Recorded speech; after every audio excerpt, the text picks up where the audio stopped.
An already fragile transition to democracy in Myanmar, but sectarian tensions are running high and people are dying in the west of the country. What does the fighting mean for the future of the country? Could attempts at reform be halted because of the ethnic unrest? This is Inside Story.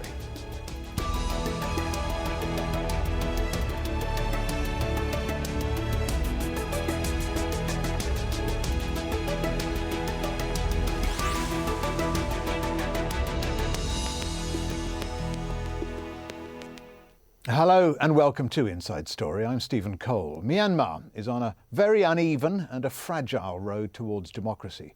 But 7 people have been killed in 3 days of rioting in the country's western region. The coastal state of Rakhine saw Buddhists once again fighting Muslims, including Rohingya migrants, described by the United Nations as one of the most persecuted minorities anywhere in the world. In response, the government has imposed a state of emergency in the area and the UN is relocating its staff. Wayne Hay reports from Bangkok in neighbouring Thailand. Rakhine state is now under military control. More soldiers, police and hardware have been flown in, trying to help keep the peace.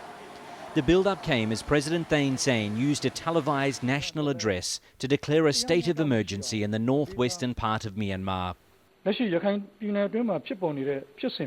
What's currently happening in the Rakhine state is about putting grievances, hatred and desire for revenge at the forefront based on racial and religious grounds, and that's why anarchic actions are becoming widespread. The violence and burning started after a Buddhist woman was raped and murdered last month. The Rohingya, who are a minority Muslim group, were blamed, and since then more people have been killed on both sides of the religious divide. In Thailand, a small number of Rohingya gathered to show support for their people in Myanmar, most of whom are stateless. They're given no official status by Myanmar or neighbouring Bangladesh. We don't have any hope, because it is happening all the time. So we need international help, we need the UN intervention. The trouble is proving an early test for the mainly civilian government which was formed after the election in 2010. It's one of many areas of ethnic and religious tension in Myanmar, and the president warned the unrest could spread. If this happens, we'd like the general public to be aware that the stability and peace, the democratization process and the development of the country, which are only in transition right now, could be severely affected and much would be lost.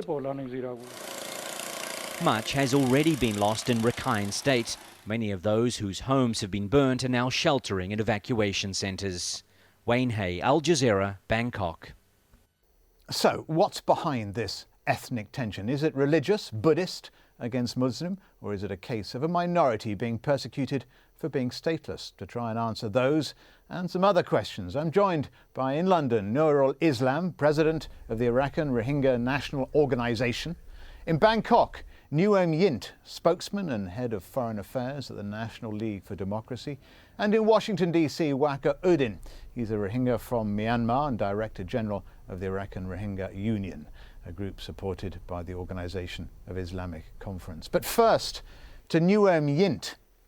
Nguyen Yint, the Rohingyas are a stateless Muslim group. Myanmar considers them to be illegal immigrants from Bangladesh. But this most recent violence is not a new outbreak, is it? The issue has been reoccurring now for half a century. That's correct, because in Burma we are widely considered that the Rohingya is the migrant from the neighboring countries. But in late 70s, that they called that the Hinda the program, and then accepted more than 240,000 of the Rohingyas who were refugees in Bangladesh and then cross the border and then resettle in Burma. And since then, that's going to be racial tension, and then also the military government has been using a different type of suppression against all the minorities, not only the Rohingyas but also the ethnic minorities. And then plus, then that's going to be a democratic uprising in 1988. Then that's going to be all of the citizens have been abused by the military hunters. Nurul Islam, several days of rioting, up to 7 people are thought to have died, although other estimates are higher. What caused this violence? What sparked it this time, and who is carrying out the killing? Well, this is on 3rd of June. There was a killing of Muslim pilgrims, some Muslim pilgrims, about 8 people, and all with driver and with the female conductor, altogether 10. And they are killed by a mob of Rakhine extremists. Rakhine are a Buddhist community in Rakhine, while they were returning home to Rangoon. And then the following day, there was a disturbance in Akyab. This is a Situe, the provincial capital of Rakhine.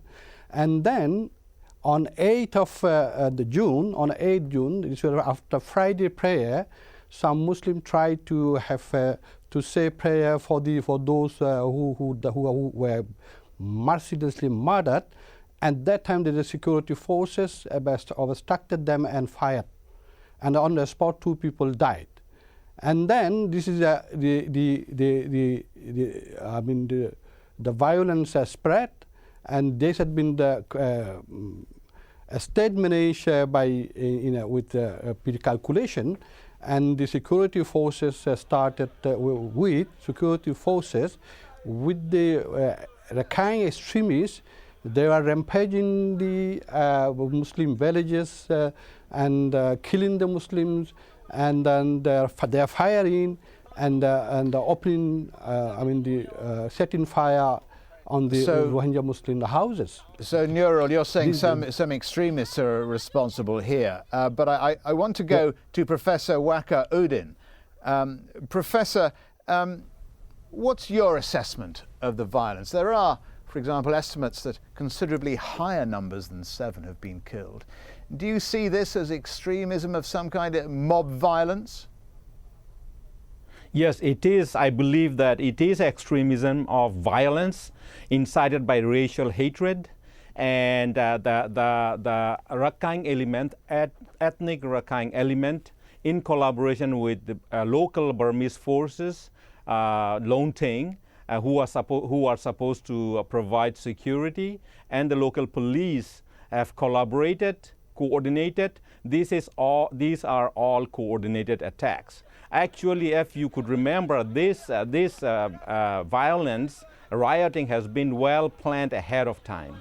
As you could remember, calling back to 2010 before election, they have organized such things to start this kind of rioting to destabilize the region, and so that massive refugees movement can start again, so people, the victims, could move to Bangladesh just to initiate a new refugee crisis. Now, these have been in works for quite some time, but they were looking for a triggering point.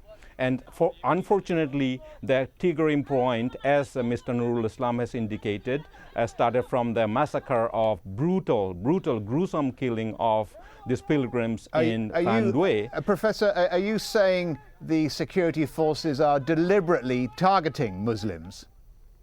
They are deliberately targeting Muslims. We have reliable reports. We have pictures that security officers are watching the Rakhine mob setting fire on Muslim houses. We have documentation.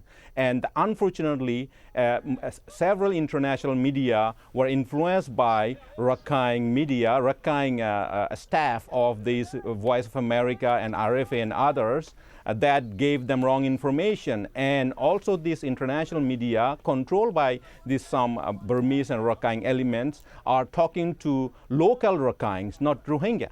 So they are getting false information and they are broadcasting, and then that's inciting more violence. Well, so I'll come back to that a vicious cycle. Nguyen Yint, who is to blame here? Are we talking about the ruling party? Because as we've all agreed, Myanmar is on this very delicate road to democracy. It's a fragile transition. Could this violence, these kind of clashes, impact on that move towards a democratic country? That's correct, because the current crisis in the Rakhine state seems to be it's a politically motivated, plus the ethnic tension. It's the long way, the ethnic tension. But I'm only wanted to say that I'm really sad about, sorry about the victims, both sides.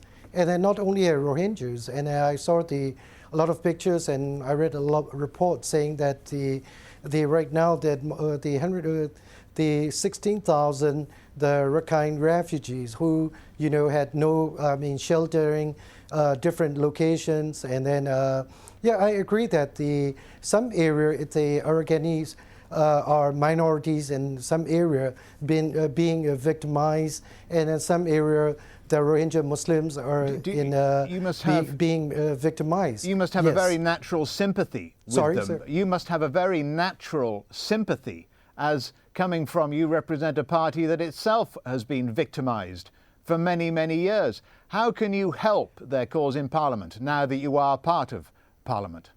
Yeah, that's correct. Then this is very important for that the government call for that the national reconciliation, and then also the government should provide the space of the ethnic and religious leader in this, not only the Rohingyas, but also the other ethnic area conflicts. So I'm really worried that those tensions drive back to the military domination. That also, I'm worried for the president who thinks saying the current peace and reconciliation and the country move forward. And then right now, all the crisis would, push back to the square one, and then military will take over the country because of the country is very instability. This situation that right now we are facing. Well, that's something you have to work out in Parliament, isn't it? Because democracy is not just about elections, it's about human rights as well. Nurul Islam, do you see this as a case of ethnic tension, or is it a government deliberately targeting minorities?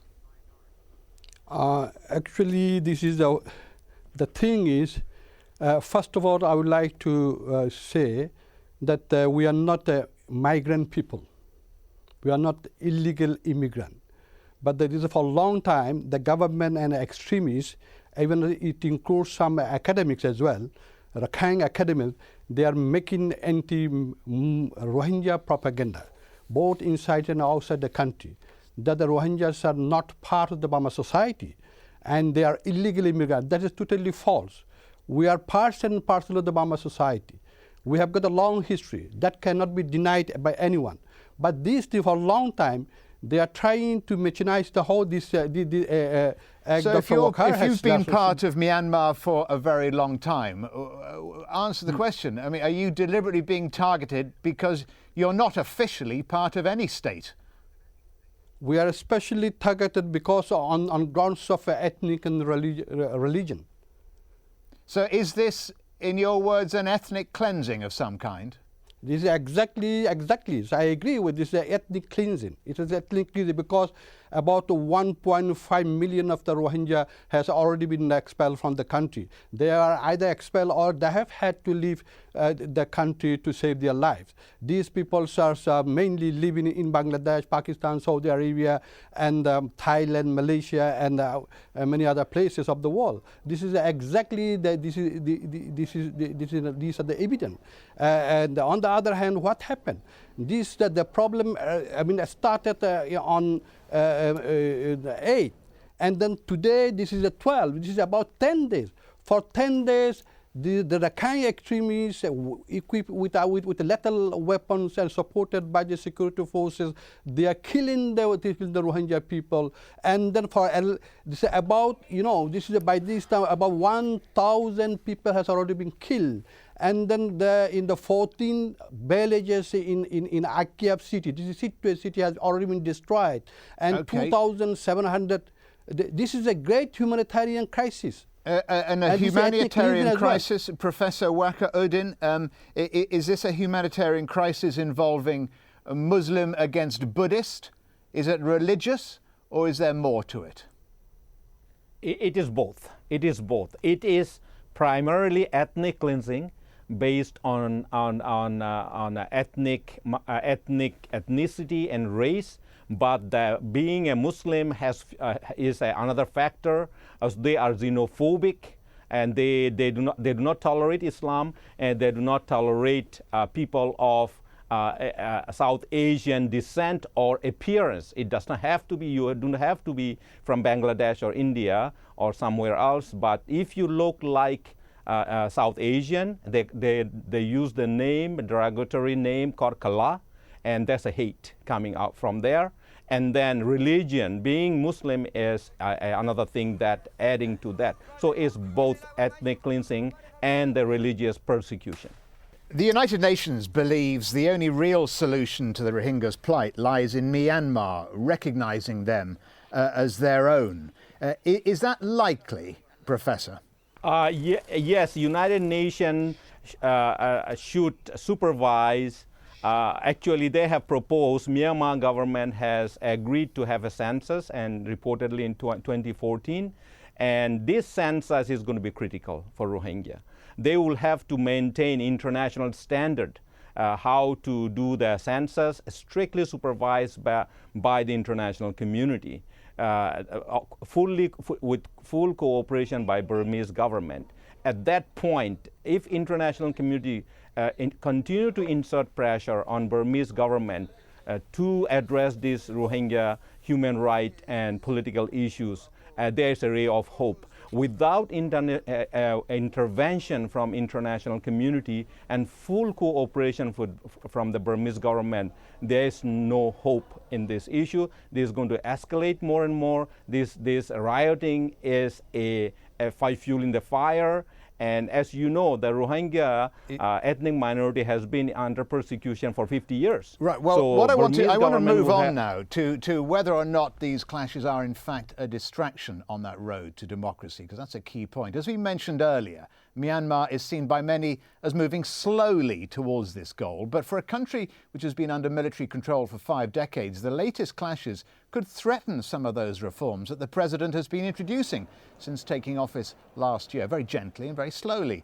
In April, the opposition leader Aung San Suu Kyi of the NLD was elected to parliament in that by-election. The EU has agreed to suspend most sanctions against the country, as have the US and Australia. But how the government handles this latest crisis will be a vital test of that programme.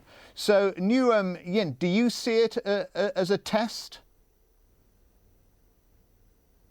That's correct. But also the nation building after 5 decades of the under military regime, then all the ethnic leaders or religious leaders put the emotional aside and then work on that, how we live together. Otherwise, the blame game, we never end the blame game.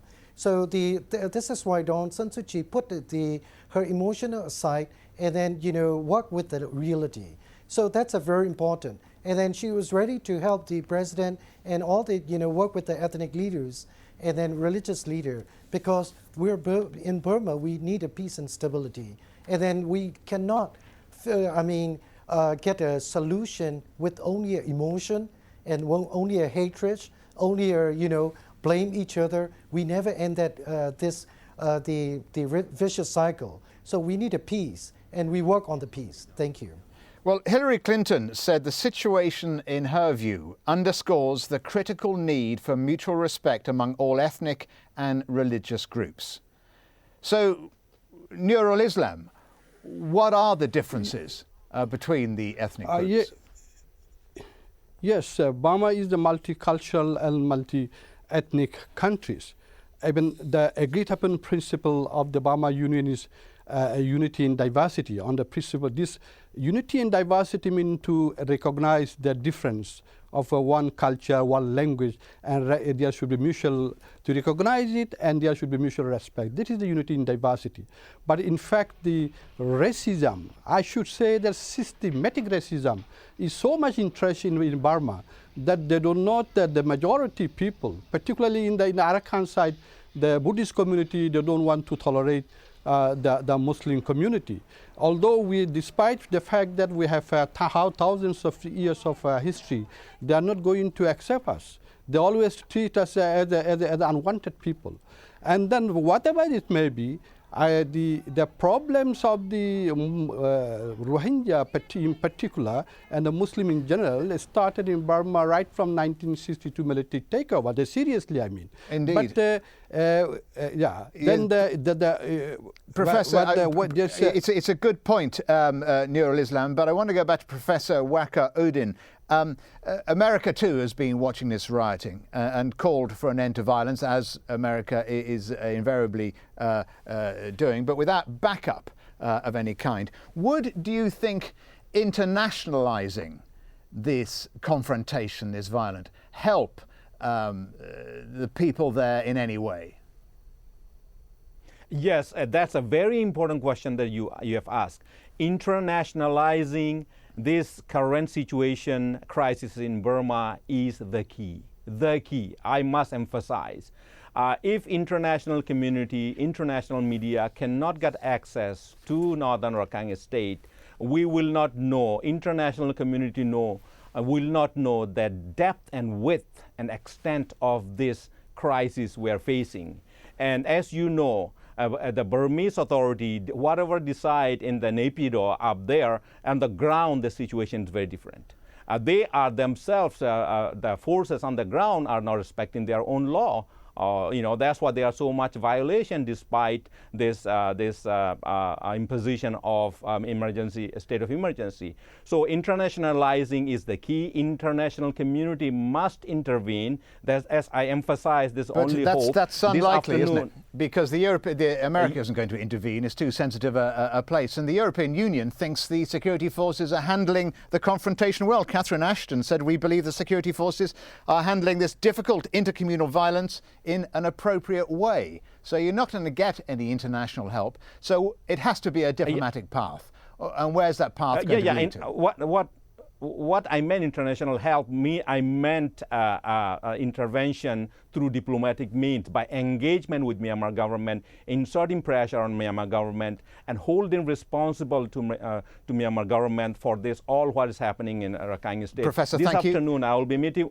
Yes, you're good. Professor, I must move on. Yeah, this afternoon I'm meeting with the Assistant Secretary of State. I'm going to bring up these issues that America must take a more active role, more serious role, and convince and exert pressure on Myanmar government to address this issue peacefully and diplomatically. Thank you, Professor. Nguyen Yint, little time, I'm afraid. What do the Rohingyas want? Do they want a state? I'm not really sure that what they really expect, but we should have, respect the human rights, basic human rights. That's very important.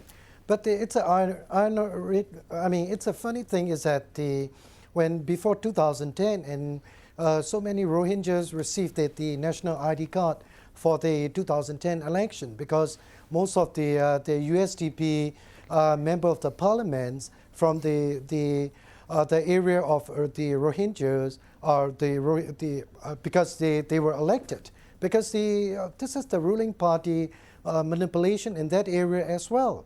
Then the other ethnic leaders, Rohingya leaders, should also look at it that this is the what kind of, this is not the ethnic, confrontation. Yeah, of course, this is the ethnic confrontation. But the other look at the broader, perspective and to solve the problem. How we should solve the problem, because that's a very important, is that the political leaders, ethnic leaders, and religious leaders should, participate in that the process. Nurul Islam, without land ownership or jobs, not much is going to change in the short term for the Rohingyas, is it? Actually, this is we welcome what the present government of Tan Singh has given process for democratization. But unfortunately, no change has touched the Rohingya people yet. And then what happened in Burma today is the Rohingya citizenship issue. This is completely unfounded by all legal extent that we are the very good citizen of this country. Even you look at, from the British colonial period, from election held in British colonial period up to the present 2010 election, including 2008 referendum, Rohingyas were allowed to vote and, right to vote and right to be elected. I would like to thank all of you in London, Nurul Islam, in Bangkok, Nguyen Yint, and in Washington, D.C., Waka Udin. It doesn't look as though the tensions in Western Myanmar are going to disappear after almost half a century of violence and confrontation. Neither government in Bangladesh nor Myanmar seems committed, at the moment anyway, to any long-term solution. Thank you very much for joining us on this edition of Inside Story. If you want to send us your feedback, email your thoughts to us at insidestory@aljazeera.net. Thanks for watching. From me, Stephen Cole. Goodbye.